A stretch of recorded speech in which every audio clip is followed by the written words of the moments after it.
Something Special, ook bij ons. Hier in de Klara studio naast het grote podium. We hebben net het concert achter de rug van David Murray met zijn kwartet. En daar was Saul Williams, de man die het hoge woord voerde. Mr. Williams, thank you for joining us. Thank you for having me. Thank you for a wonderful concert. Thank you. That's cool. It was quite intense. Yeah. It was quite political. It was quite local also. I heard you talking about Leopold and diamonds and things like that. You did a bit of research, I guess, or you? Well, I mean, the research is inevitable. I mean, I'm here, and even without being here, we all know about Belgium and its wonderful contributions to humanity. We did some nice things as well, you know. Got a little bit sarcastic. But indeed, the lyrics are poetical, but at the same time very engaged and political. That's your message. It's really hard. Huh? Yeah, I guess. I mean, really, I'm just responding to the music, the moment, the feeling, and the thoughts that are just, crowded in my head. And oftentimes when you're traveling, and I mean, I've been to Belgium dozens of times, but the reality of the times is harsh. Mm-hmm. The reality of the times are intense. And I'm not one that's, able to float on privilege alone. I'm constantly reminded of the realities that we face. And of course, it's not just me. It's there's many of us. And so, yes, in many ways, I'm still talking about love and passion and the things that we associate with music. But there's love in questioning, systems and forms, what have you, as well. It all is rooted in a love of humanity and a passion for wanting to see change and difference. And music is I see performance as ritual. Mm-hmm. And so these are the things that I'm bringing into the ritual, because I'm not here to aid in someone's escape. People go to concerts maybe and not want to be confronted by themselves or confronted by,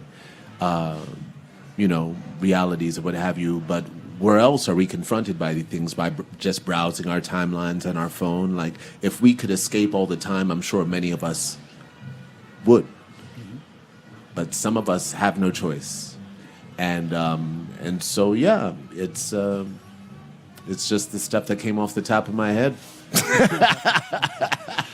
It was remarkable how nice your voice and the lyrics were interwoven with the music. Well, that's cool, because you see, I am actually responding to the music. Thank you. It's to me, the first thing is not the politics of what I'm saying necessarily. The way that I'm having fun is how I'm engaging with the music and the musicians. I've really come from the world of hip hop. Mm-hmm. And sometimes I see it with my work even, where people are saying, I like what you said about, and I might be more interested in the style in which I said it than the thing that I said.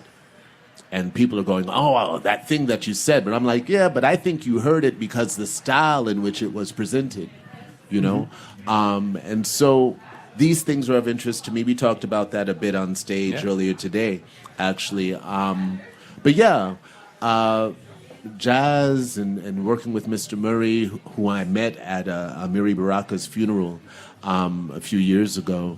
And it's really something that performing it is still new to me. And it's super comfortable. I think that's why I dodged it for so long, because my world and thoughts surround like electronics and computers and drum machines and synthesizers and all this stuff, and I dodged it. I dodged jazz for a long time as a poet, just because it just seemed cliche, jazz and poetry. Yeah. Like the old times, the beat poets. Exactly. And I really didn't want to encounter that thing. But now I feel ready. I feel excited about these encounters. Do you even sing? Yeah, I've been singing for years. I grew up singing. Okay. This afternoon you were talking about the digital age. You're very afraid of the digital evolution, you said. No, there's no fear at all. You're concerned. You were concerned. no? Concern. I'm really just an observer, you know? I'm an observer and I like to make connections. And I think it's interesting that, that all of the phones that we have in our pockets have little precious minerals from the Congo in them. I mean, we are in Belgium. I'm not just saying that because we're here, though. You know, I think it's interesting.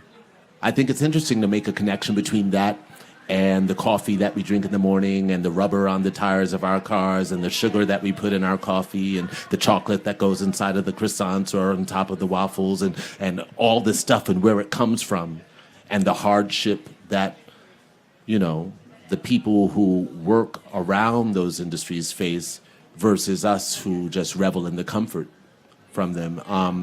And so I think it's interesting to align digital innovation with analog exploitation. And what I mean by that is the ways in which people are exploited in coltan mines and diamond mines, on rubber plantations, in sugar fields and coffee fields, is the same way they were exploited 100 years ago. And so when people talk about technology, I'm just like, yeah, show it to me. I get it. We have this radio and these microphones and electricity and, and all these ways of communicating.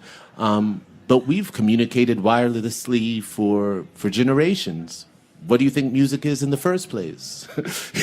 We've always been able to send messages. I think that technology is just a reflection of awareness. And so when people get too excited about technology and all the things that we can do, I just like to remind myself that some of these things we've been doing for a long time. And if this stuff is dependent on the same stuff that the old systems are dependent on, then I question whether it is actually new and innovative. But it's not fear. Okay. Hij gooit het hier gewoon voor onze voeten en we worden er even stil van. We happen naar adem.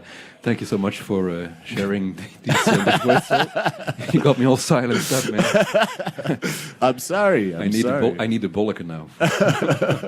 Thank you so much for this wonderful concerts. And, thank you. Thank you for being here. It's a pleasure to be here. You are. Thank you. Thank you. Cheers. All right.